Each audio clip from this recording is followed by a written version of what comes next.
Inna hadzal Qur'ana yahdi lillati hiya aqwam.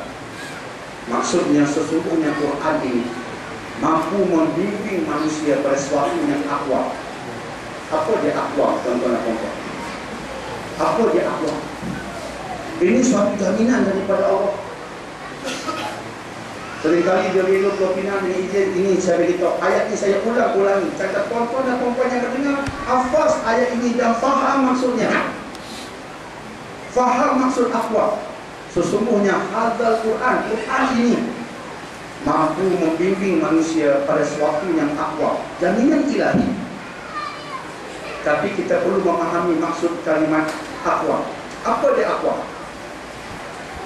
Malam ini nak saya berikan satu ilmu penting tentang Quran. Iaitu kalau kita nak fahami Quran, kita perlukan tafsiran Quran. Dan bila kita nak mentafsir Al-Quran, kita perlu ingat, kita tidak boleh mentafsir Quran dengan semata-mata menggunakan akal dan otak kita. Salah besar. Sebab Nabi SAW bersabda, "Man fassala al-Qur'ana bi ra'lihi falyatabawwa maq'adahu minan nar." Hadisnya sahih. Sesiapa yang mentafsir Quran dengan semata-mata menggunakan otaknya, sila ambil tempat dalam neraka Jahannam. Bahaya. Jika kita ambil ayat Quran terus kita kata ayat rasa. Jangan rasa-rasa. Jika nak rasa, pergi beli cendol dan makan. Jika nak rasa, pergi makan karipap, boleh rasa. Quran jangan rasa-rasa. Sebab sesiapa yang rasa-rasa mentafsir Quran dengan semata-mata menggunakan otak, ambil tempat masuk neraka. Maksudnya apa? Maksudnya mentafsir Quran kena ikut metodologi yang betul. Metodologi yang betul bermaksud kita mesti merujuk pada tafsir muktabar. Apa maksud muktabar? Muktabar artinya sahih, otentik, diiktiraf. Ini saya sebutkan sebelum saya terangkan masuk aqwam. Apa masuk aqwam? Kita buka tafsir muktabar. Untuk malam ini cukup dengan satu kitab tafsir saya utarakan.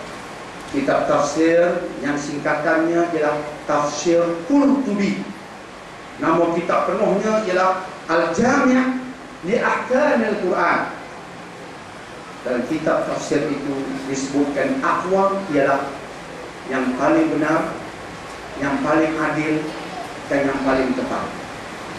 Sebab itu saya mengatakan jika hendakkan ilmu, kaji Quran. Sebab Quran yang paling benar, tak ada lebih benar dari dia. Paling adil, tak ada lebih adil daripada dia. Paling tepat, tak ada lebih tepat daripada dia. Kita nak selesaikan masalah, kita cari formula lain pada Quran. Sedangkan dia paling tepat. Maka formula kita tak tepat. Masalah remaja akan jadi lebih teruk, lebih gawat. Masalah keluarga akan jadi lebih teruk, lebih gawat. Sebab formula penyelesaian yang kita utarakan bukan aqwam, bukan Quran.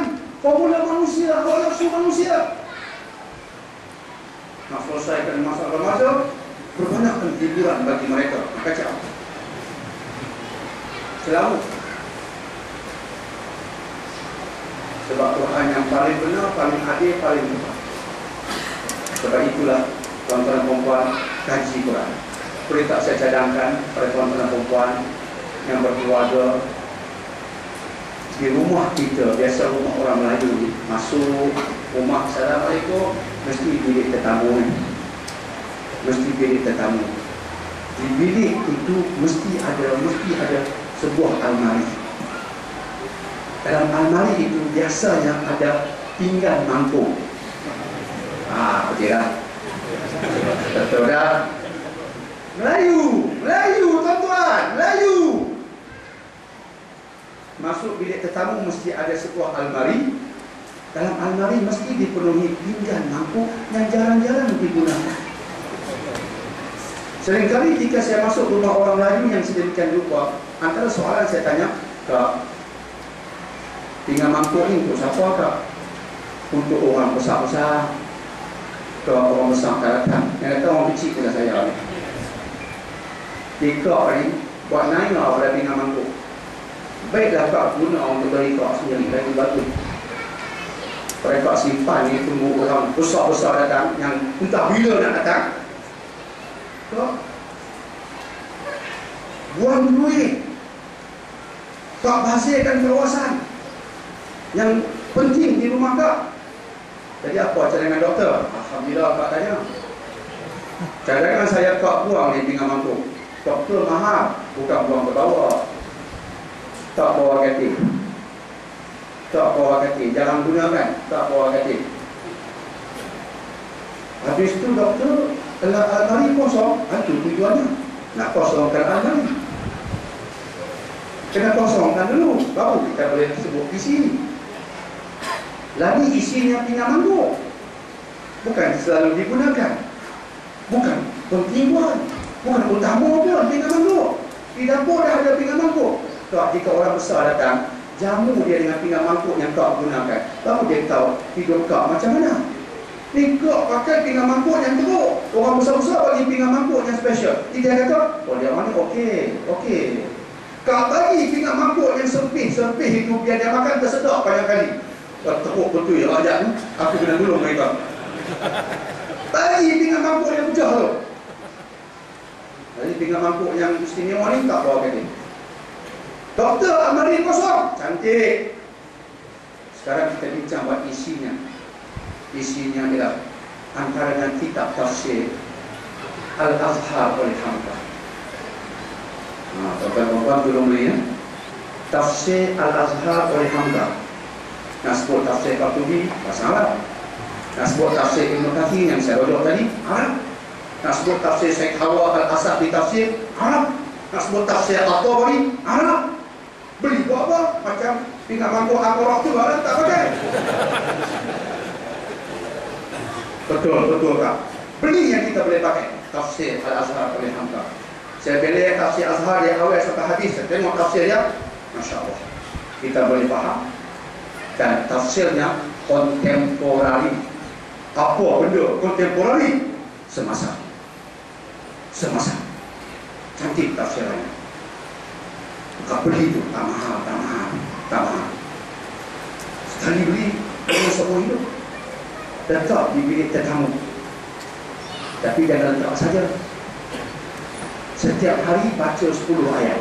Bukan banyak pun. Ikut sahabat-sahabat Nabi di tingkat awal Islam. Mereka baca 10 ayat, kaji 10 ayat. Alif Lam Mim. Satu dah. Zalikal kitabul la raiba fihi hudan lil muttaqin. Allazina yu'minuna bil ghaibi wa yuqimuna as-salata wa mimma razaqnahum yunfiqun. 3 dah. Sekejap saja. 10 ayat. Tapi jangan baca sahaja. Kali ini kita baca dengan kelainan. Lepas kita baca 10 ayat, tak banyak. Tengok tafsirannya. Jika kita lakukan itu konsisten, insya Allah tak sampai 2 tahun kita khatam Quran. Tak sampai 2 tahun kita khatam Quran. Tapi kita tak khatam dengan kulit. Habis kita tak khatam dengan kulit, nak khatam dengan apa? Kita khatam dengan kefahaman.